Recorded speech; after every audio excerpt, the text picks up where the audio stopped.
नमस्कार मंडळी, कसे आहात सर्व? तुम्ही आजपर्यंत कधी गव्हाच्या पिठामध्ये हारपीक टाकून बघितलं आहे का?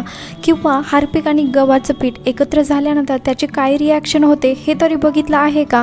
तर आज आपण बघूया की गव्हाचं पीठ आणि हारपीक हे मिक्स केल्यानंतर काय काय फायदे आपल्याला यापासून होऊ शकतात आणि रिझल्ट अगदी तुमच्या समोर आहे. बघू शकतात, मी रात्री हा उपाय केला आणि सर्व जे घरातील झुरळ आहे ते या ठिकाणी मरून पडलेले होते. तर चला सुरुवात करूया आपण या व्हिडिओला. बघू शकतात, मी या ठिकाणी एक घेतलेली आहे प्लॅस्टिकची प्लेट घेतलेली आहे. आपल्याला इथे स्टीलचं भांडं बिलकुल घ्यायचं नाही आहे, कारण आपण यामध्ये करणार आहोत हारपीकचा वापर आणि स्टीलच्या भांड्याला हारपीकमुळे काळपटपणा येऊ शकतो. त्यावरती मी घेतला आहे एक पेपर आणि आता यामध्ये घेणार आहे 2 चमचे गव्हाचं पीठ. तुम्ही या ठिकाणी मैदा किंवा जे आपलं डाळीचं पीठ असतं ते देखील वापरू शकतात. बघू शकतात, मी फक्त किचनसाठीच याचा वापर करणार आहे. किचनमध्ये जास्त झुरळ होतात, त्यामुळे मी अगदी थोडंसं किचन पुरतंच हे रेमेडी जी आहे ती बनवणार आहे. त्यानंतर आपल्याला घ्यायचं आहे हारपीक. मी या ठिकाणी हारपीक घेतलेला आहे आणि या गव्हाच्या पिठामध्ये आपल्याला आता हे हारपीक ॲड करायचं आहे. आता हा जो स्टीलचा जो चमचा आहे तो मी बिलकुल यामध्ये टाकणार नाही आहे, कारण हारपीक टाकल्याने तो चमचा जर हारपीकला कॉन्टॅक्ट झाला तर ते काळं पडू शकतं. त्यामुळे आपल्याला बिलकुल स्टीलची जी डिश आहे ती वापरायची नाही आहे. प्लॅस्टिकचं जे कंटेनर असेल तुमच्याकडं तर ते देखील तुम्ही वापरू शकतात, किंवा माझ्यासारखं तुम्ही असं पेपरवरती ठेवून देखील हे मिश्रण एकत्र करू शकतात. आता आपण हे हारपीक आपल्याला यामध्ये टाकायचं म्हणजे टाकायचंच आहे, कारण खूप महत्त्वाचं हे हारपीक या ठिकाणी होणार आहे. त्यानंतर मी टाकलं आहे अगदी चिमूटभर सोडा. तुमच्याकडे सोडा नसेल तर तुम्ही इनो देखील यामध्ये टाकू शकतात. त्यानंतर आपल्याला टाकायचं आहे फ्लोअर क्लीनर.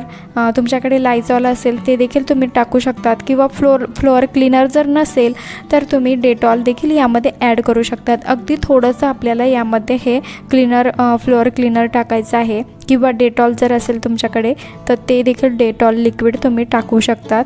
आणि आपल्याला या ठिकाणी हँड ग्लोव्ज घालून आपल्याला हे मिश्रण अगदी पीठ जसं मळतो आपण कणिक मळतो त्या पद्धतीने आपल्याला हे एकत्र करायचं आहे. समजा तुमच्याकडे हँड ग्लोव्ज नसेल तर तुम्ही अशा पद्धतीने माझ्यासारखं एक प्लॅस्टिकची पिशवी हातात घालून हे मिश्रण एकत्र करू शकतात. आता प्लॅस्टिकची पिशवी आपण का वापरत आहेत, कारण की आपण त्यामध्ये हारपीक टाकलेलं आहे आणि हारपीकचा जर आपल्याला हाताशी कॉन्टॅक्ट झाला तर खाज येते किंवा हाताची जलन देखील होण्यास सुरुवात होते, कारण हारपीकमध्ये असे खूप घातक घटक असतात, त्यामुळे आपल्या हातांना जलन होण्यास सुरुवात होते. म्हणून आपल्या सेफ्टीसाठी आपण ही प्लॅस्टिकची पिशवी या ठिकाणी यूज करत आहोत. तुमच्याकडे हँड ग्लोव्ज असेल तर तुम्ही ते देखील वापरू शकतात. अशा पद्धतीने आपल्याला थोडं थोडं पाणी ॲड करून हे जे मिश्रण आहे व्यवस्थित असा एक उंडा होईल तयार. आपण जसं कणिक मळतो त्या पद्धतीने आपल्याला एक उंडा करून घ्यायचा आहे. सेम मी जसं करते त्या पद्धतीने तुम्हाला हे करायचं आहे. आणि हो, तुम्ही हा व्हिडिओ कुठल्या गावातून किंवा शहरातून बघत आहात ते मला कमेंट्स करून नक्की कळवा, जेणेकरून मला कळेल की माझा व्हिडिओ कुठे कुठे पोहोचला.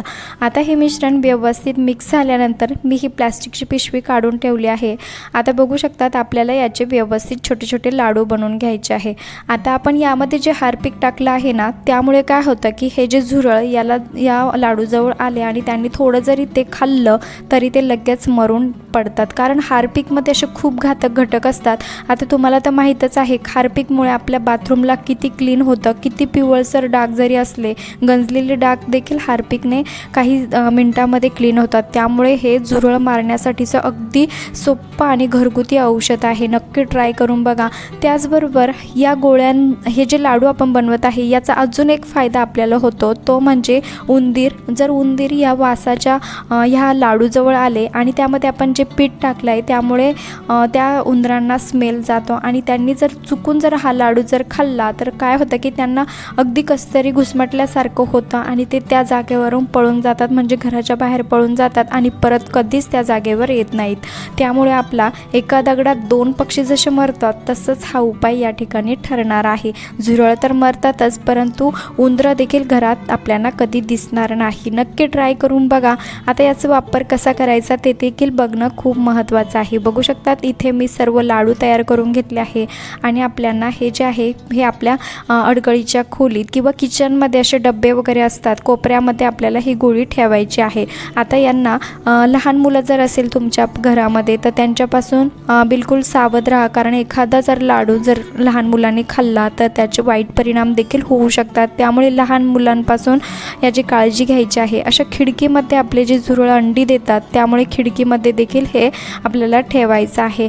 आता आपण हे जे लाडू आहे हे आठवड्यातून 2 वेळा हे आपल्याला करत राहायचं आहे आणि व्यवस्थित आपल्याला सर्व घर देखील स्वच्छ करत राहायचं आहे, कारण हे जे झुरळ आहे ते नेहमी अंडे देत असतात आणि त्यामुळे झुरळ होण्याचे खूप मोठे चान्सेस देखील घरामध्ये असतात. परंतु तुम्ही हा जर उपाय जर केला, आठवड्यातून 2 वेळेस जर तुम्ही असे लाडू बनवून ठेवले तर नक्कीच तुमच्या घरातील जे झुरळ आहे ते नक्की या ठिकाणी कमी होणार आहे. आणि हो, जे कोणी चॅनलवरती नवीन असाल त्यांनी प्लीज सबस्क्राईब करा, कारण मी नेहमीच असे व्हिडिओ कायम घेऊन येत असते. तुम्हाला जर व्हिडिओ आवडला असेल तर लाईक करा, कमेंट्स करा आणि शेअर देखील करा. व्हिडिओ शेवटपर्यंत बघितला